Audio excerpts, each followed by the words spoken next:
Hey guys, welcome back to Play on Footy. My name is Bailey. Today we're looking at the AFL All Australian selections. So I have basically created my own team from the 44 that were selected, and we'll go through who they were just in a second. If you haven't hit the subscribe button, please considering, and please smash the like button. Helps the channel out a lot, so I really do appreciate that.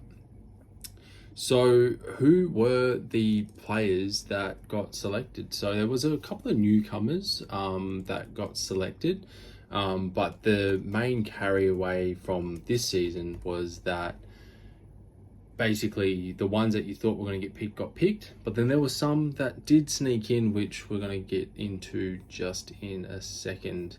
One of them could have been, I guess, Cam Rayner. He's played some in the sort of last 5 games of the season, some good games, but prior to that, I don't think it was probably worthy of him being selected, if you know what I mean. But we'll go through the squad now. There were 5 from each of these teams. So there was 5 from Brisbane and Fremantle, 4 from Carlton and Sydney, 3 players from Geelong, GWS, Hawthorn, Port Adelaide, Western Bulldogs, 2 from Collingwood, Gold Coast, North Melbourne and West Coast, and 1 from each of these teams, Essendon, Melbourne, St Kilda, and no players from Adelaide Crows and Richmond Tigers. So we'll go through who they were. So from Brisbane, it was Harris Andrews. He has been in the All-Australian team from 2019 to 2020.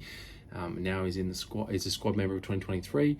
Joe Danaher was an All-Australian in 2017, and now finds himself in the squad in 2023. Lachie Neale, 2019, 2020, and 2022 Australian, but was a squad member from 2015, 2016, 2018, and 2023. Cam Rayner, as I said at the beginning of this video, he's never been in an All-Australian team or a squad member. Dane Zorko was an All-Australian in 2017 and a squad member in 2019, 2021. In Carlton, Patrick Cripps, 2018, 2019, 2020, 2022, All-Australian, and he was a squad member now in 2023. In 2023 he was a squad member, but now obviously he's a squad member as well in 2024. And then Charlie Curnow was an All-Australian in 2022 and 2023. Harry Mackay, 2021 All-Australian. Jacob Wiedering, never previously selected as an All-Australian, but was in the squad talks from 2020 to all the way through to 2023. For Collingwood, you got Darcy Cameron, never previously All-Australian, never previously a squad member, but has been obviously mentioned. Nick Dacos, he was an All-Australian in 2023 last year. Essendon, you got Zach Merritt. He was an All-Australian from years 2017, 2021, 2023. And then Fremantle, you got Andrew Brayshaw, 2022 All-Australian. Jordan Clark, never been previously selected for squad or the team. Luke Ryan was an All-Australian in 2020 and a squad member in 2023. Caleb Sarong, 2023 All-Australian. Hayden Young, never been previously selected as well for a squad member or All-Australian. Geelong, Jeremy Cameron, 2013, 2019, 2022 All-Australian. It was a squad member in 2015. Max Holmes, never been previously selected. Tyson Stengel, 2022 All-Australian. Gold Coast, Noah Anderson, never been previously selected. And Sam Collins, never been previously selected, which is great to see. GWS Giants, Brent Daniels, never been previously selected, and Jesse Hogan, the 2024 Commonwealth medalist, never been previously selected, never been previously a squad member. Lockie Whitfield, though, was a 2018 All-Australian. Hawthorn, Massimo D'Ambrosio, never been selected as well. Dylan Moore, never been selected. James Sicily was a 2023 All-Australian and was a squad member in 2019-2022. Max Gawn for Melbourne, 2016, 2018, 2019, 2020, 2021, and 2022 All-Australian. So he's definitely been selected a couple of times there. North Melbourne, Harry Sheasel, never been previously All-Australian or in the squad. Tristan Sherry, same thing, so it's great to see for those guys. Zach Butters for Port Adelaide, 2023 All-Australian and a 2020 squad member. Jason Horne-Francis, never been previously selected. Dan Houston, a 2023 All-Australian. Richmond, none. St Kilda, Jack Sinclair, 2022-2023 All-Australian. Sydney, Nick Blakey, never been selected. He was a squad member though in 2023. Errol Goulden, 2023 All-Australian. Isaac Heaney, 2022 All-Australian. Chad Warner, never been previously All-Australian or a squad member. West Coast, Jeremy McGovern, 2016, 2017, 2018, 2019 All-Australian, and in the squad in 2015 as well. Jake Waterman, never been previously selected. Western Bulldogs, Marcus Bonapelli, 2016, 2019, 2020, 2021, 2023 All-Australian and a squad member in 2022. Bailey Dale, 2021 All-Australian. And Adam Treloar, never been previously All-Australian, but has been in the talks of a squad member between 2016, 2017 and 2019. So with that being said, with all those players that I've listed off, I have then created my own team from the 44 that's just mentioned down to best 22. So let me show you what I have got here. So I've got Andrew Harris. So Andrew Harris, he's been pretty consistent all year. He did have like one injury that put him out of the game for a couple of games or 3 games, I think it was. But overall, he's been a very he's got to be your backman. He's 202 centimeters of opposing figure. He's been clunking marks. He's been spoiling the ball. His right-hand man, I've got Luke Ryan. So he's had a bit of a quieter end of the season, but, start of the season, he was just on fire. And I think teams worked out how to shut him down, especially in the absence of Alex Pearce, who had that arm sort of injury. But I think I've got to have him in my team if I was going to be selecting the final 22.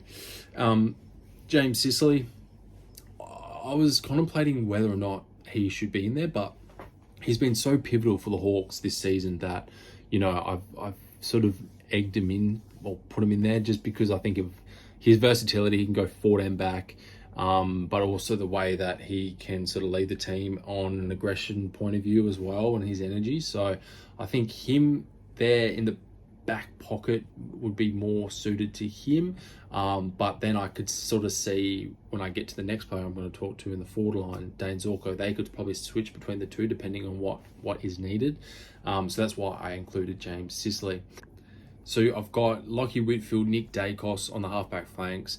Don't really need to give them much of an introduction or background as to why. I just think that they're class. I mean, Lockie Whitfield had a little bit of a quiet start to the first sort of half of the season. It was sort of hit and miss, but towards the back end, he was definitely coming on really strong, not just in AFL fantasy, but as basically one of the main leaders for GWS. So I think I had to have him in the team.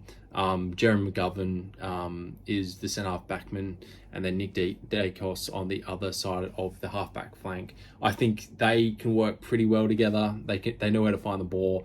And Jeremy McGovern, again, to hold up the way he has in such a poor Eagles side is just pivotal to him basically being selected, I suppose.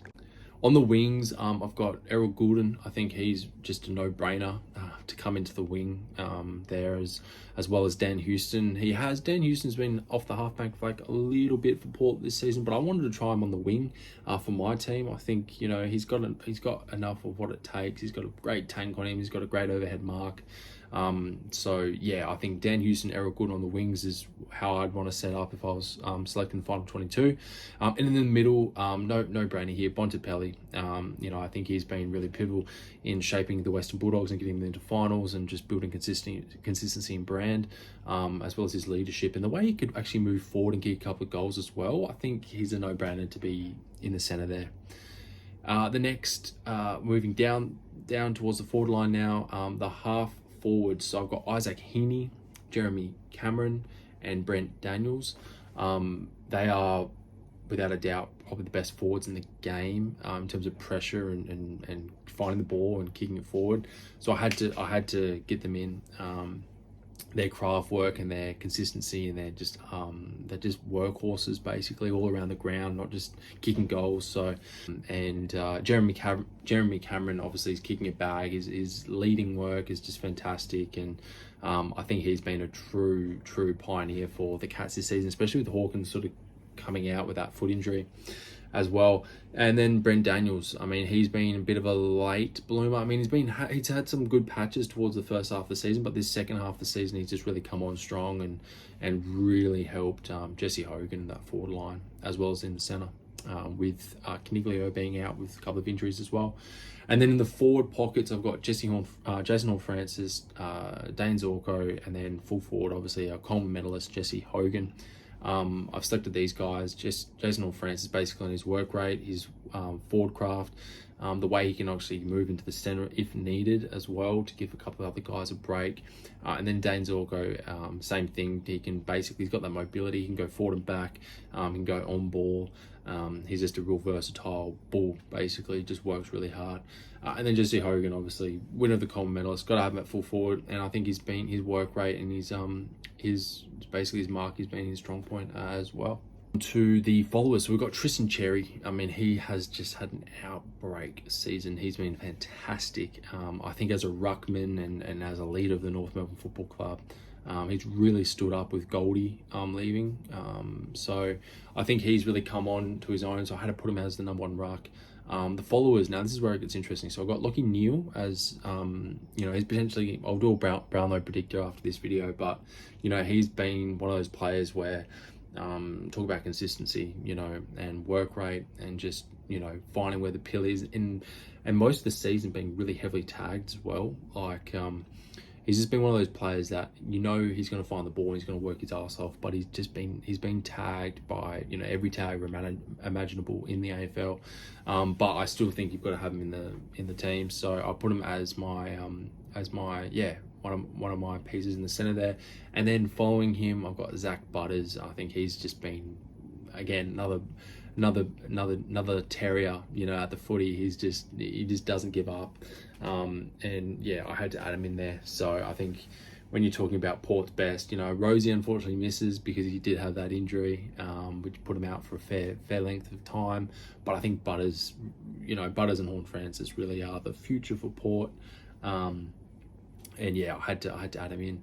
On the interchange though, I've got Zach Merritt, who just, I think, marginally misses out, but I think he's a good backup for Bont and Butters and Neale for rotation. And then interchange as well, next to him is Charlie Curnow. He obviously came second in the Coleman. I think he still had a pretty good season, albeit obviously the Blues just snuck into finals, but and he has had obviously a bit of a hit and miss injury run throughout the season, but he's still managed to come second in the Coleman, which I think is really, really good. And then next to him is Harry Sheasel. I think he's really good to be added in there as well. He's been having a variety of roles this season under Alistair Clarkson, going forward, going back, a bit of centre work, not much, but a little bit here and there. And then next to Harry Sheasel, I've got Max Gawn, just to back in Tristan Cherry. I think, in my mind, I thought Rowan Marshall probably could have been second ruck. With Gawn having, he's had to carry a massive load on his shoulders, basically the whole team, with the whole Clayton Oliver thing, the Christian Petrarca thing, the pre-season with Joel Smith, and then the whirlwind of news about Simon Goodwin. There's been a lot of things there that he's had to contend with, and so, what he's had to put up with is commendable. And then he's got a lot more to put up with come next season, this off-season and next season. So, I think, Rowan Marshall probably could have been the second ruck. But that's what they've gone through, that's what their selectors have gone to in the final 44, and this is my final 22. But what do you guys reckon? Comment down below, like and subscribe what you guys think. I'd be really interested to hear that. And I'll be doing a Brownlow predictor next to see basically my top 5, and then I'll give you my honest opinion on who's going to win the Brownlow. So stay tuned for that, but I'll see you in the next one, guys. Like and subscribe, and yeah, cheers.